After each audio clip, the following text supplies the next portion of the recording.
Before we get into the video, could everyone please subscribe to my channel? Thank you so much. Maria's kind of picky and got used to the lunchboxes I made her from dating in college to getting hitched. That habit lasted nearly 10 years until one day one of those lunchboxes ended up on her company's assistant, Mark's social media. Seriously, who even uses such outdated, ugly lunchboxes now? That day, she came home empty-handed. I asked, "Where's the lunchbox?" She goes, "I thought about it, and like expired food, the box has passed its due time. It's time to toss it. You should go buy a new one tomorrow." Thinking about how she's been coming home late and how her phone is now off limits, it hit me. The lunchbox wasn't old. Her love for me was. But when I decided to end this expired love, she regretted it. "Where's the lunchbox?" For the first time, Maria came back empty-handed. The familiar lunchbox was nowhere in sight. I asked on purpose, wanting to hear from her. Maria shrugged and sat down. "I've used it for years. It was about time. Buy a new one tomorrow." I stared at her stubbornly. "Where's the lunchbox?" Maria suddenly got mad, holding back unknown emotions. "I threw it out. You know how long I've used that thing? Food has an expiration date. So did it. I don't get it. Why question me over a lunchbox? It's like you're cooking always the same stuff. Tom, do you have to be so set in your ways? You have no idea how suffocating it is. All my coworkers have so many options every day, but I'm the only one bringing lunch. Have you seen any boss carry a lunchbox every day? I've respected you enough. Why be this pushy?" I watched her vent, a frown on her face. She seemed so far from the girl who once begged me to make her lunch. She seemed to have forgotten it was her who said no other food could make her feel like what I cooked did. And it was she who begged me for these lunches. Got it. My tone was flat. Maria looked like she punched a pillow. The atmosphere got a bit awkward. She rubbed her nose, pulled herself together, and sat down. "That's not what I meant." I stopped her. "Don't say it. The bath's ready. Just go take a shower." Once she went in, I opened up that social platform again. I stumbled across her company assistant Mark's account by accident because there was Maria in his post. I knew everyone at her company except Mark. She kept him a secret. No one mentioned him to me. Mark's posts were all about eating, sleeping, and Maria. Curious, I kept checking out. Today he posted, "My morning-made lunchbox. Boss is generous. Can't eat takeout with my tummy issues." And boom, she gives me her homemade lunch. Tastes good, but this lunchbox is so tacky. So, did Maria dump the lunchbox over his words? 6 years of dating and 4 years of marriage. Maria was always gentle with me. Thinking of her late nights and the no-touch phone rule now, Mark's cheerful smile on the screen started to sting. It wasn't the lunchbox that turned outdated. It wasn't the meals that got tiresome. Was it me? When Maria got out of the shower, I was still on the couch. She sighed, stood before me still mad. Her voice turned softer. "I got a bit emotional earlier. I take back what I said. But Tom, you really made me feel bad over a lunchbox. No need to keep asking.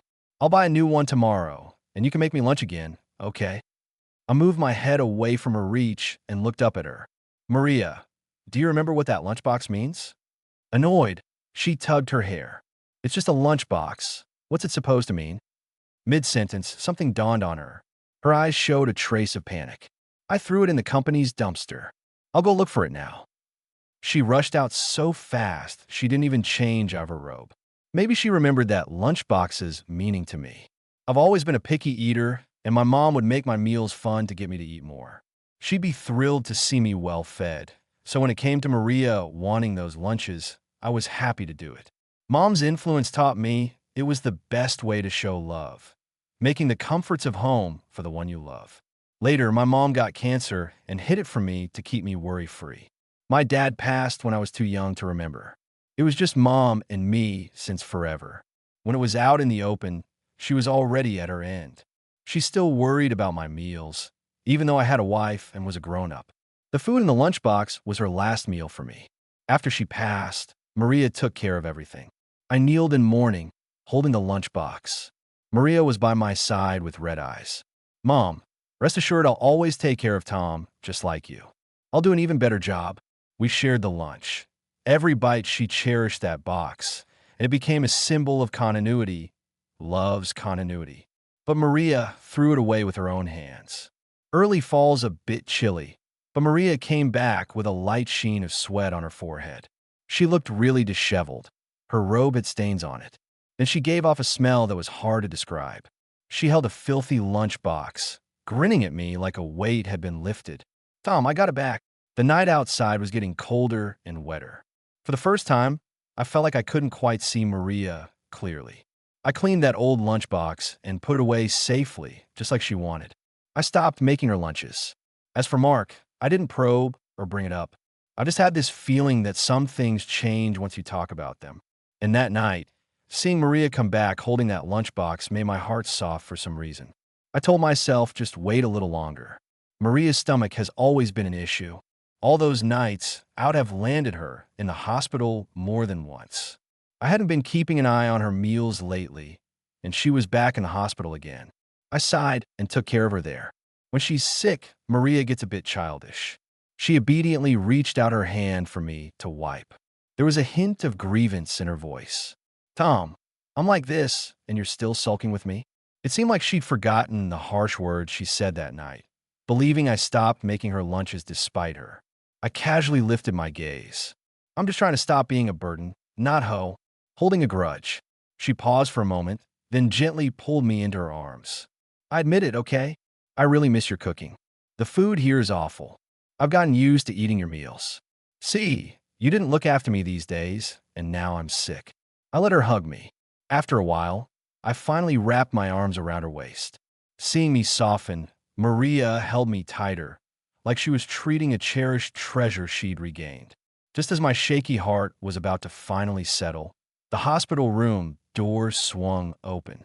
It was some of Maria's co-workers coming to visit. I quickly pulled away from her embrace, but Maria stubbornly held onto my hand. "What's there to worry about? We're an old married couple. Let them see," she said. Everyone came in all smiles, except for Mark, who stuck out like a sore thumb.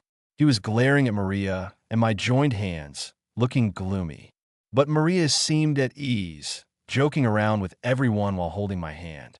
"Bro-in-law, haven't seen those trusty lunches of yours lately." Maria missed them so much she ended up in the hospital, someone teased. I made an excuse about being busy and let it slide while everyone teased Maria about being lucky. Then Mark chimed in with a tone dripping in sarcasm. "Oh wow, so the food was all made by bro-in-law?" Funny, every time I said food outside sucked, Maria would offer me her lunchbox. I thought it was made by their housekeeper, who knew I had the honor of eating bro-in-law's cooking. Anyone could pick up on the hostility in his words. Everyone exchanged looks, and the atmosphere got awkwardly tense. Maria squeezed my hand tighter, her gaze toward me turning uneasy. I pulled my hand away, smoothly diffusing the tension. "As long as you like the food, let's all get together sometime. Maria can bring you guys to the house, and I'll cook for everyone." I kept the mood light, so everyone felt at ease again. Bro-in-law is so generous. We're in for a treat. "Yeah, bro-in-law. Mark just joined 6 months ago, fresh out of college. He's still learning to watch his words. Don't mind him. Do you make braised pork with abalone? We've seen Maria eating it all the time, and we're dying to try it." Everyone talked over each other, sidelining Mark to the background. His gaze towards me grew colder. Maria discreetly exhaled and cast him a disapproving look. Noticing her gaze, Mark pouted, looking a little aggrieved. Maria's eyes held a silent warning. Eventually, Mark reluctantly nodded. I watched their little exchange, bemused by how they thought they were being subtle. "Oh, Maria, what part of this is real with you, and what part is just an act?" Being with Maria seemed like it just made sense. Because of her upbringing, she developed an eating disorder back in high school.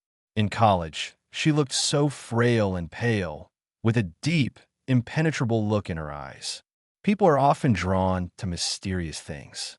Maria was beautifully mysterious, so much so that other girls overlooked the gloom she carried. But she never responded to anyone and kept to herself. Inexplicably, I found myself noticing this classmate who never spoke to anyone. One day at the cafeteria, I opened my homemade lunch as usual. Thanks to my mom's influence, my cooking skills were pretty decent. Since I wasn't a fan of communal living, I didn't apply to live on campus. Instead, I rented an apartment in a neighborhood close to school, so I brought my own lunch every day. That day, while eating, I watched Maria sitting in a corner. She seemed like a solitary figure, detached from the hustle and bustle of the world. Maybe my gaze was a bit too intense, because she looked up and met my eyes. At that moment, I was gnawing on a chicken wing. Not the most graceful sight. Maria just watched me eat, her throat moving slightly, and then slowly picked up some white rice in front of her. She still ate very little, but that was the most I had seen her eat in over a month of observing her. That evening, she stopped me. She seemed a bit embarrassed. "Hey, can I ask where you bought your food? It looks really appetizing."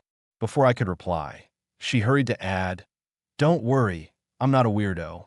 Your food just looks very tempting, and for the first time, I feel like eating." I didn't know she had an eating disorder then. If someone said something so random to me, no matter how attractive they were, I would think they were nuts. But the sincerity in Maria's eyes got to me.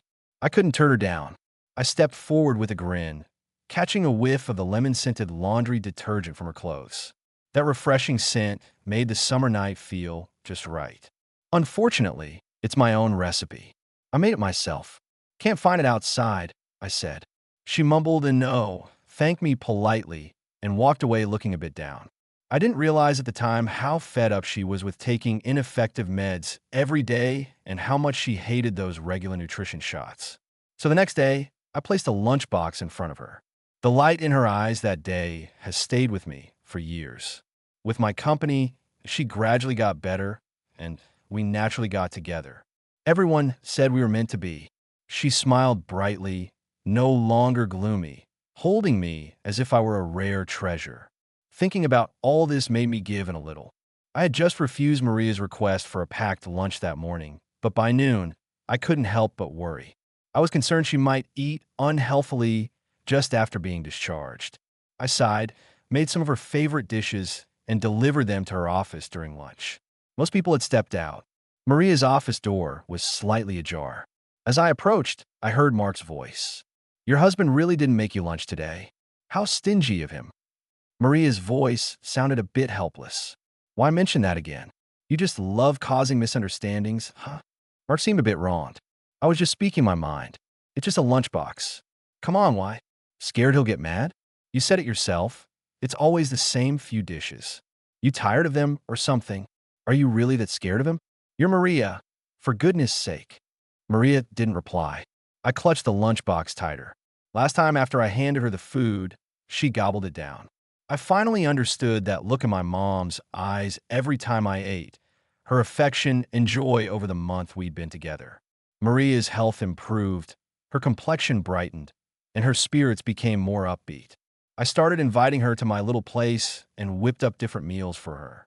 I thought she just had a medical eating disorder, but the way she looked at me with eyes full of tenderness told a deeper story. She said I was sent by heaven to save her. I playfully pinched her cheek. "Can't be that serious, Maria. You make it sound like I'm your savior or something." I was pleased with my altruism. Maria, she truly was a wonderful partner. She stared at me with a devout seriousness. "Yes, Tom, you are my savior." I only then began to grasp the significance of my meals to her. They were a kind of salvation. Maria had a father who was a compulsive gambler to the extent that he didn't recognize his own kin. Her mom couldn't bear it and ran off with someone else. Her home often had strange women coming and going. Seeing young Maria, they vented their anger towards her dad onto her. They would force leftover, expired, moldy food down her throat. From a young age, she developed a terror of food. Later, her dad won a huge amount and wanted to settle down with one of the women, but that woman took off with the money. Her dad, enraged, took it out on the clueless Maria, stuffing rotten food into her mouth in a fit of rage, crying and crying. "You're the bad luck ruining my streak. You say you're hungry while I'm playing, aren't you? Eat it. Swallow it." If it weren't for a neighbor intervening, that might have been her last day. Her dad later died in a drunk driving accident. Maria's mom eventually came back for her. She had started her own business, saved up some money, and took Maria with her. Even if Maria is starving, she's not willing to eat anymore. Her mom feels terrible for her. They've been trying treatments for years, but with little success until they met me. Maria once saw me as her salvation. Now she's casually telling someone else she's tired of the food I make. I'm not sure if it's the food she's tired of or if it's me. Inside, Mark is nagging her to go get sushi. Maria agrees. I let out a cold laugh and turn away, tossing the lunchbox into the trash. Maria must have seen it because she came home early that night, looking a bit unsure. Tom, my stomach still doesn't feel right. Can you make me a bowl of chicken noodle soup? I looked at her for a long time. I said, Maria, let's get a divorce. My mom used to tell me when food expires, just throw it away. Tom, learn to cut your losses early because keeping expired food might land you in the hospital. You'll be losing both time and money. Trying to save a bit can lead to bigger losses. We can't be the ones chasing after pennies and dropping dimes. I guess my mom was always wise. I should have cut my losses when Maria said the lunchbox was expired. My fault for not seeing it clearly. Why do you even know what you're saying? Maria, stop pretending. Her hand dropped from her stomach, and she looked at me confusedly. I stared at her without much emotion. My mom treated her kindly, just like she did with me as a kid, making different dishes for her. She'd say, kids should eat more. Come back often with Tom, and I'll cook for you. Watching Maria devour the food, Mom's eyes would fill with tears. How can parents be so irresponsible? She felt extra compassion for Maria, but Maria easily tossed aside the only thing left by someone she's known for just 6 months. For Maria, I gave up a chance to study abroad. Back then, after her mom passed away, her anorexia returned. Her relationship with her mom was complicated. She hadn't forgiven her, but she loved her. Her passing turned their relationship into a deadlock. During that time, she couldn't even eat the food my mom made. It was only what I cooked that she could manage to eat, bit by bit. So I turned down the chance abroad, even though just a year away could have significantly boosted my career. And now she tells someone else she's tired of the meals I make for her. She once said I was a light in her life. Without me, she couldn't imagine how long she'd stumble in the darkness. But for the past 6 months, she's been coming home later and later. The dinner on the table gets colder, and the light meant to guide her home turns on later and later too. She seems like a different person now, not considering whether I'd be hurt. I broke her darkness, but now she's leaving me stranded in it. I can't touch her phone anymore. Last time, when she was in the shower, I answered a work call for her. She snatched her phone back nervously and yelled at me for the first time, saying I don't respect her. I was just answering a call. Is she afraid I'd see her flirty chats with Mark? Or is she scared I'd find out about all the places they went on those late nights? So tell me, why are these reasons enough? I said a lot in one breath, then poured myself a glass of water. Maria stared at me wide-eyed. Just because of this, over a lunchbox, you want a divorce? When Maria feels guilty, she raises her voice without even realizing it. She's smart, ignoring the Mark part and focusing on the lunchbox. Tom, have I ever told you how stubborn you are? I admit I neglected the significance of that lunchbox to you, but I made up for it as soon as I realized. I'm the CEO of a public company now, yet I went dumpster diving in my pajamas for you. Doesn't that show how much I care? We could have a good life together. Why are you hung up on this mistake? When we got together, we agreed never to casually mention breaking up, but you're casually throwing out the word divorce. Her voice got louder, more outrageous. Let's be blunt. It was something left by a dead person. Your mom was a great person. I'm grateful for her and respect her, but she's gone. You know, in the future, I'm the one who'll be with you. You want to end this for something left by someone who's deceased. I slapped her hard enough that my palm went numb. Maria, you've crossed the line. This house was left to me by my mom, wanting to remember her. Maria agreed to live here after we got married. Calmly, I gathered her things. I'll talk to a lawyer and get you the divorce papers. Don't worry, I won't take advantage of you. This house is mine. You should find somewhere else to stay. Seeing me resolute, Maria tossed her packed luggage onto the floor, fuming. I wasn't upset. I simply crouched and picked everything up one item at a time. She threw things as I picked them up. We stubbornly repeated our actions. In the end, she begged me to stop. Tom, don't do this. I'll change. I'll change everything, okay? I pulled my shirt out of her grasp.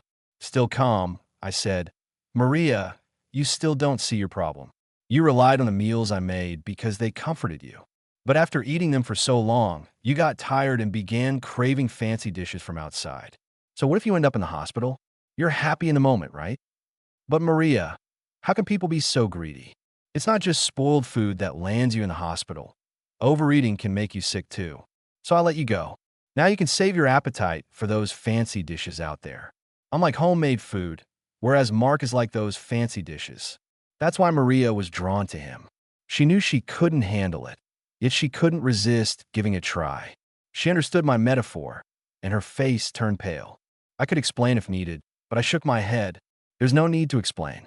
We've been together for so many years. You should know me by now. Maria's right. I'm a stubborn person.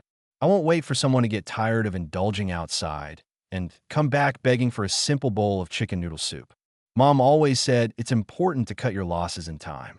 Even if it's Maria, habits are powerful things. Parents usually don't give kids candy because once they taste it, they'll never forget that taste, even if it means cavities. This time, I forgave her. Maybe Maria will cherish it for a while, but temptation, who can truly resist it? This life of uncertainty is not what Tom ever wanted. I handed her the luggage again and asked her to leave. After Maria left, I pulled out the lunchbox I had put away. I've always taken care of it, but at some point, a crack appeared at the bottom. Its experience in the trash left some stains that wouldn't wash off. See, everything leaves a mark. I gave Maria the divorce papers through my lawyer. She didn't react. I didn't care. Worst case, I'd file for divorce. I was busy with plans to go abroad, too busy to worry about it. Luckily, my company gave me another chance that day while packing for next month's departure. The doorbell rang unexpectedly. It was Mark. The young guy was indeed full of energy, even in the role of a boyfriend. Tom, can I come in and talk? I politely stepped aside. As soon as he entered the living room, he dramatically covered his nose. Wow, what a strong smell of cooking oil. Tom, are you always this messy at home? I had just finished dinner, but it wasn't as bad as he made it sound. No wonder Maria has been staying at the office lately. I wouldn't want to come back either. I didn't have time for sarcasm and told him to get to the point. He hesitated for a moment, then burst into laughter. As expected, a straight shooter. I just wanted to tell you today that you're not right for Maria. I watched him with interest. Oh, and who are you, kid? It's fine to take shortcuts, but have some morals.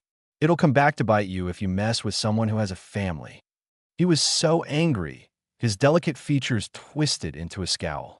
You getting dumped was only a matter of time, he snapped. Do you even know that Maria is tired of you? All you do is cook, cook, cook. It's a pain. With so much good food out there, who cares about your cooking? You think you're making a big contribution or that you're amazing? Please, women hate that burden. He gave me a meaningful look. Honestly, I was a bit impressed by his audacity. If that's the case, why don't you say this to Maria? Isn't she staying at the office, which is perfect for your little world? Why come running to me, embarrassed and angry? Or maybe Maria is fed up and wants some homemade food. Again, kid, don't objectify yourself. This is not worth it for a woman. Maria explained a lot to me. She said she and Mark had some flirtation, but it never went beyond that. On those late nights, they went to amusement parks, explored alleyways for food, and ate at popular restaurants, but they never went to hotels. Maria was smart, always leaving herself an out. But she didn't know that sharing everyday life is a deeper bond than physical desire. I was shocked by Maria's shamelessness and grateful I wasn't blinded by 10 years of feelings. Thankfully, I had the courage to cut my losses in time. In the end, Mark stormed out angrily, rejected by Maria and humbled by me. I guess Maria was having a tough time. Sure enough, Mark made a scene. He claimed he and Maria had feelings and that Maria abandoned him due to my threats. He demanded accountability from Maria. The drama blew up, even getting filmed and shared on local video platforms. Morality tales have always been a captivating watch. People dug up Maria's information, causing a nosedive in her company's stock price. Eventually, unable to withstand the pressure from other shareholders, she promised Mark an explanation. On our way to the marriage office, she gave me a pleading look. Tom, if you forgive me, I can give up the company. Let's leave here and start over, okay? I looked at her and walked in without a word. My future was bright. After returning from abroad, I'd be a regional manager at headquarters. Who want to start over with her? Getting the divorce certificate, finally he set me free. The year abroad went smoothly, and I learned a lot without being tied down to daily chores. I discovered how vast the world could be. A year later, when I returned, my colleagues gave me a grand farewell party. Tom, we hope you'll have a great career after returning home. Don't let yourself get restrained, and come visit us often, my foreign colleagues said in broken Chinese. I hugged them with tears in my eyes. No worries, I won't be tied down by those lunchboxes anymore. After returning home, my boss gave me a week to recharge. Rested, I went with him to discuss an important collaboration. I never expected to see Maria again in this lifetime. I have to say, time is a wonderful thing. A year on, the good and bad memories had already faded. So when facing Maria, I could calmly extend my hand. Maria, I hope today's meeting goes smoothly. Maria held my hand, trying hard not to tremble. Her eyes went from hopeful and excited to dull. I took out the papers, all business, not really looking at her. In the end, Maria didn't compromise with Mark. She sold her shares and started a new company. Now she's doing quite well. The contract stuff went smoothly. Both sides were good with the terms. Then, right when the waiter was serving the food, a crazy man burst in. Maria, why aren't you answering my calls? Do you know the lengths I wanted just to get your new number? Mark wasn't his usual self. Maria shot me a look, frowned, then spoke to Mark. I thought I was clear. We have nothing to do with each other. Please don't come looking for me again. Mark was losing it. Liar. You're such a liar. You were the one who came to me first. What gave you the right to just leave me? Then he saw me and rushed at me viciously. Is it because of this guy? He doesn't want you. Yet you are still hanging around like an idiot. The boss stepped in front of me, staring meaningfully at Maria. Maria, I don't care about your personal life, but if this hurts my employees, we need to talk. Maria apologized to us repeatedly, then called security to get Mark out. He fought hard, creating a mess. Two middle-aged people burst in. They went at Mark, beating him up. Useless. I sent you to college, to the city, hoping you'd marry well, get money for your brother's wedding and house. But what did you do? Living it up, spending on yourself, never sending anything home. You got dumped, and you still hang around. Mark seemed scared of the ranting man, losing his cocky attitude and looking all meek. Dad, give me another chance. I'll make her give money for my brother's house. The woman spat at Maria. You poor thing, so cheap. Let's see you when you go bankrupt. Don't waste time. Your brother can't wait. No house, no marriage. Come back with us. We've collected the bride price in the village. Hard to imagine parents like this these days, but nobody stopped them. Mark got dragged away, desperate. No wonder he clung to Maria like that, even willing to be the other man. Maria's move made him hopeful, but it was all for nothing. The meal ended badly. Maria was pale, her eyes vacant. She probably thought of her own chaotic childhood. This time, she pushed herself into the darkness, and I didn't have a spare hand to pull her back. 2 months later, Maria showed up outside my place. Sorry, Tom. I know I shouldn't come to you. I stepped back, avoiding her touch. What is it? She laughed at herself. Could you make me a lunchbox again? I haven't had a proper meal in a while. I just can't eat. Maria looked much thinner than last time, her face unnaturally pale. Her eyes were full of that depth again, like when we first talked. She had cautiously asked where to buy my lunchboxes, with so much hope. Sorry, Maria. I haven't made lunchboxes in a long time. I can't do that for you. Her hand rose and fell in the dark, eventually dropping in defeat. I moved past her to go upstairs. Tom, she called from behind. If I didn't crave the new things outside, will we be like this? I just really miss your cooking. I was wrong. I truly was. The night wind was strong, scattering the realization she found too late. I said nothing and didn't turn back. The boss learned about our past and didn't let me handle that project anymore. After that, I never saw Maria again. Much later, an old college friend asked to meet. She handed me a letter. It's from Maria. She regrets it, but couldn't face you. I calmly tore the letter and threw in the trash. We can catch up, but let's skip the rest. My friend seemed surprised. Tom, I didn't know you could be so cold. I didn't argue. What happened between Maria and me is too complex to explain to others.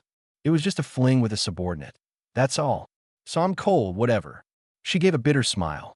Maria's not doing well. Her eating disorder's back. She's shockingly thin. She can't work or live normally anymore. She's full of regret. She ended her company and left. No idea where she wanted me to give you the letter before she left. Didn't expect you wouldn't even look. She pulled out a card. This is money from selling her company. She only took a little for herself, wanted me to find a reason to hand the rest to you. She didn't want me to tell you her situation, but I thought it was unfair to her. I put the card away, oddly eyeing the person in front of me. She didn't want you to tell me? Why did you? To make me feel bad? Honestly, it doesn't bother me now. And why write me a letter? Truly disappearing doesn't involve goodbyes. Besides, like I said before, when we got divorced, I told her clearly her body's her own. Nobody else can save her. The first time I tried to save her, it took me 10 years. I don't have the energy to save her a second time. Plus, she didn't appreciate herself. This money barely compensates me for those 10 years. I took it without a second thought. I stood up, looking at her. Tomorrow's the day I leave for the headquarters. Not much chance for us to keep in touch anyway. My new life is busy and fulfilling. I started to take care of myself, making all sorts of pretty and tasty meals, but I never made them for anyone else again. I'm the only one who gets fed now. 2 years later, I got a call from an unknown number. Maria developed severe anorexia, which led to major depression. She ended things in a small fishing village. Can you come by? I was momentarily stunned to hear this. Then a coworker's voice snapped me out of it. Sorry, I'm Buse. Pebbles are pretty much negligible. Expired food belongs in the trash. Whether it's a dumpster or a landfill doesn't concern me. The same goes for people who are expired.